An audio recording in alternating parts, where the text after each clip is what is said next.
Assalamualaikum warahmatullahi wabarakatuh. Dikisahkan, beberapa bulan terakhir, Abu Nawas tidak mendatangi istana kerajaan.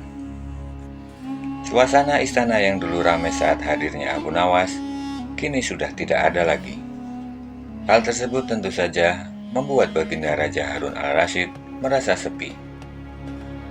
Saat itu juga Baginda Raja ingin menemui Abu Nawas. Akan tetapi, kedatangan Baginda ternyata sudah diketahui oleh Abu Nawas. Bahkan Abu Nawas ingin memberi sebuah kejutan bagi rajanya. Saat raja datang, Abu Nawas keluar rumah dengan melilitkan handuk di kepalanya.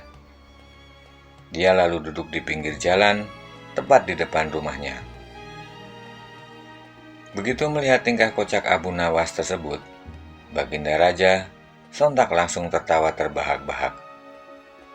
Baginda Raja pun segera bertanya apa yang terjadi dengan Abu Nawas. "Wahai Abu, sedang apa kau di sini?" tanya Baginda Raja. "Anda salah, aku bukan Abu Nawas. Aku adalah Dewa Bumi," jawab Abu Nawas dengan suara dibesar-besarkan. Diketahui pada saat itu, Abu Nawas duduk seperti sebuah batu, layaknya arca. Sementara tangannya sengaja ia lipat di dada.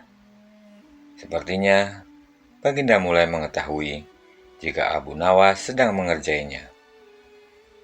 Baginda Raja lalu mencari cara agar dapat mengalahkan Abu Nawas.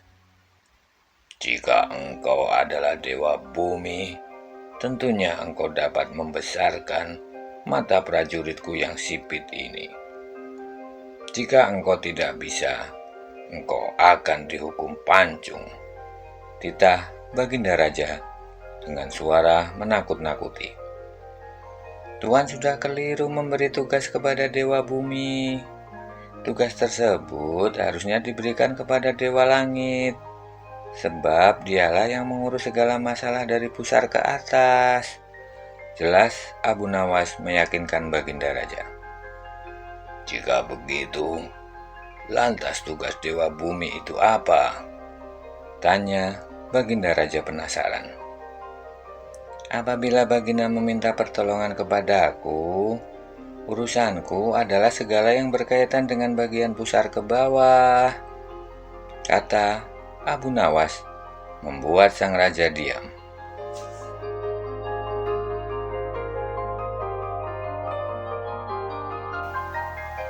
Dikisahkan, pada suatu ketika di pasar Baghdad, Abu Nawas membuat kaget masyarakat yang sedang fokus dengan geliat perekonomian di dalamnya.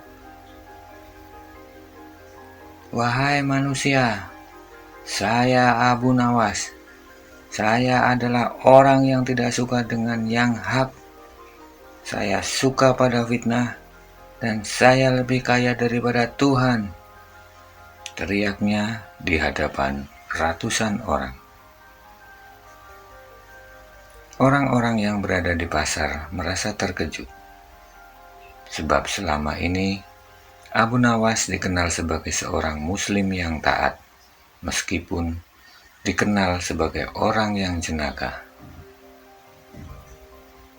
Pada akhirnya, Abu Nawas ditangkap polisi dan disidang di hadapan sang raja. "Hai Abu Nawas, benarkah kau berkata begitu?" tanya Baginda Raja dengan tegas. "Benar, wahai raja," jawabnya santai. "Mengapa kau katakan demikian? Sudah kafirkah engkau?" tanya raja kembali. "Tuan tidak usah marah. Saya melakukan ini karena juga sebenarnya Tuan melakukan begitu," Abu Nawas menjawab dengan serius. "Gila kau. Saya tidak sama sekali demikian," jawab sang raja dengan perasaan marah. Tunggu dulu, wahai raja. Sebentar akan saya jelaskan, jawab Abu Nawas. Baginda Raja, setiap kali saya mendengar talqin, saya selalu mendengar bahwa mati itu hak dan neraka itu hak. Nah, siapa orangnya yang tidak membenci kematian dan neraka? Bukankah engkau juga membencinya? Ujar Abu Nawas menjelaskan. Cerdik pula kau. Tapi bagaimana ucapanmu yang mengatakan bahwa kau menyukai fitnah?